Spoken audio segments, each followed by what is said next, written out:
ಅವರು ರೈತರ ಹೆಸರಲ್ಲಿ ಸರ್ ತಂಬು ಆಧಾರ್ ಕಾರ್ಡ್ ಕೊಟ್ಟರೆ ಅವರು ಸಬ್ಸಿಡಿ ಕೊಟ್ಬಿಡ್ತಾರೆ ಸರ್. ಮತ್ತು ಅದರಲ್ಲಿ ಅವರು ಜಾಸ್ತಿ ಬರ್ಕೊಡ್ತಾರೆ ಲೆಕ್ಕನ. ಅದು ಬೆಳೆ ಕಟಾವಾದ ಮತ್ತು ಬಡ್ಡಿ ಸಹಿತ ತಗೋತಾರೆ, ಅವು ಲಾಭ ಆಗುತ್ತೆ ಅವರಿಗೆ. ಚಿಕ್ಕಬಳ್ಳಾಪುರ ತಾಲೂಕಿನ ನಂದಿ ಗ್ರಾಮದ ರೈತ ಸಂಪರ್ಕ ಕೇಂದ್ರಕ್ಕೆ ಚಿಕ್ಕಬಳ್ಳಾಪುರ ಲೋಕಾಯುಕ್ತ ಅಧಿಕಾರಿಗಳು ಅನಿರೀಕ್ಷಿತ ಭೇಟಿ ನೀಡಿದರು. ರೈತ ಸಂಪರ್ಕ ಕೇಂದ್ರದ ಮಾಹಿತಿ ಸಂಗ್ರಹಿಸಿ ಸಲಹೆ ಸೂಚನೆಗಳನ್ನು ನೀಡಿದರು. ಅಲ್ಲಲ್ಲಿ ಕಂಡುಬಂದ ಕಸದ ಗುಡ್ಡೆಯನ್ನು ಕಂಡು ಸ್ವಚ್ಛತೆ ಬಗ್ಗೆ ಜಾಗೃತಿ ಮೂಡಿಸಿದರು. ಇನ್ನು ಉಚಿತ ಮಣ್ಣು ಪರೀಕ್ಷೆಯ ವಾಹನವನ್ನು ರೈತರು ಸದುಪಯೋಗಪಡಿಸಿಕೊಳ್ಳುವಂತೆ ಮನವಿ ಮಾಡಿದರು.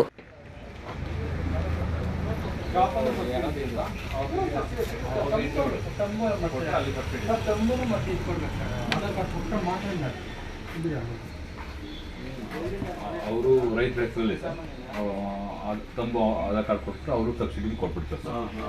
ಮತ್ತು ಅದರಲ್ಲಿ ಅವರು ಜಾಸ್ತಿ ಬರ್ಕೊಡ್ತಾರೆ ಲೆಕ್ಕನ.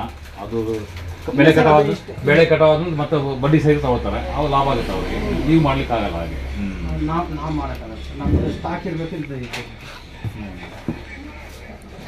ಜಿಲ್ಲೆಯಲ್ಲಿ ಜೇನು ಬೆಳೆ ಅಂತ ಇಲ್ಲ,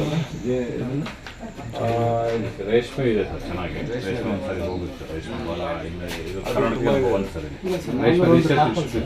ಹಾಂ, ಟಾರ್ಪಲ್ ನೋಡಿ, ನೀವು ಅಕ್ಟೋಬರ್ಗೆ ಬಂದಿದೆ, ಎಲ್ಲ ಖಾಲಿಯಾಗಿದೆ.